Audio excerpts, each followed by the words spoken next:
Syndicate সভার সিদ্ধান্ত প্রত্যাখ্যান করে ক্যাম্পাসে অবস্থান করছেন খুলনা প্রকৌশল ও প্রযুক্তি বিশ্ববিদ্যালয় কুয়েটের শিক্ষার্থীরা। সোমবার রাতে প্রশাসনিক ভবনের সামনে খোলা আকাশের নিচে অবস্থান নেয় তারা। আজ দুপুরে পরবর্তী সিদ্ধান্তের কথা জানাবে আন্দোলনকারীরা। গেল রাতে বিশ্ববিদ্যালয়ে জরুরি সিন্ডিকেট সভা অনুষ্ঠিত হয়। বিশ্ববিদ্যালয়ের সকল শিক্ষা কার্যক্রম আগামী 4 মে থেকে শুরু এবং আবাসিক হল 2 মে থেকে খুলে দেওয়ার ঘোষণা দিয়েছে কর্তৃপক্ষ।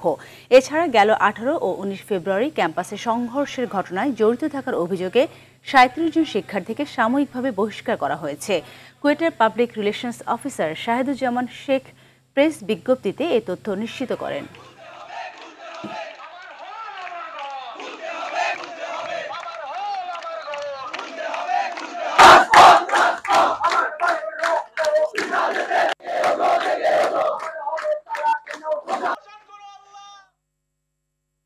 দর্শক, এ বিষয়ে আরো জানাতে খুলনা থেকে সরাসরি যুক্ত হচ্ছেন সহকর্মী SM মনিরুজ্জামান।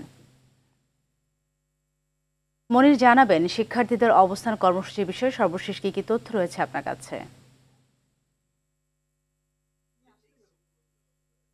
সাথী, যেমনটা বলছিলেন, গতকাল কুয়েটের 101তম সিন্ডিকেট সভা অনুষ্ঠিত হয়েছে এবং এই সিন্ডিকেট সভায় যে 37 জন শিক্ষার্থীকে সাময়িক বহিষ্কার করা হয়েছে, সেই সঙ্গে আরও দুটি সিদ্ধান্ত গ্রহণ করা হয়েছে। 2 তারিখ থেকে সকল হল খুলে দেবেন এবং 4 তারিখ থেকে সকল কার্যক্রম শুরু করবেন।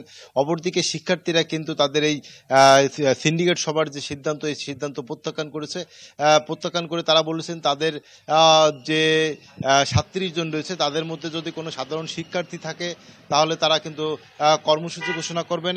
তারা আগামীতে বিভিন্ন কর্মসূচিতে যাবেন, এমনটাই বলেছেন। আমি এখন কথা বলবো একজন শিক্ষার্থীর সাথে, তিনি জানাবেন তাদের প্রতিক্রিয়া, যে তাদের যে শিক্ষার্থীদের সাময়িক বহিষ্কার করা হয়েছে এ বিষয়ে তারা কোনো কর্মসূচি গ্রহণ করবেন। দেখেন, সর্বপ্রথম বলতে গেলে যে তদন্ত কমিটি গঠন করা হয়েছিল, সাধারণ শিক্ষার্থীরা সেই তদন্ত কমিটিকে প্রথম দিনই হচ্ছে এই তদন্ত কমিটিকে করছিল, মেনে নেয়নি, তদন্ত কমিটিকে প্রত্যাখ্যান করছিল। এখন যে এই তদন্ত কমিটি যে সিদ্ধান্তগুলো আসতেছে, সেই সিদ্ধান্তের ভিতরে আমরা বুঝতে পারছি যে তারা সাধারণ শিক্ষার্থীদেরকেও ফাঁসানোর চেষ্টা করতেছে।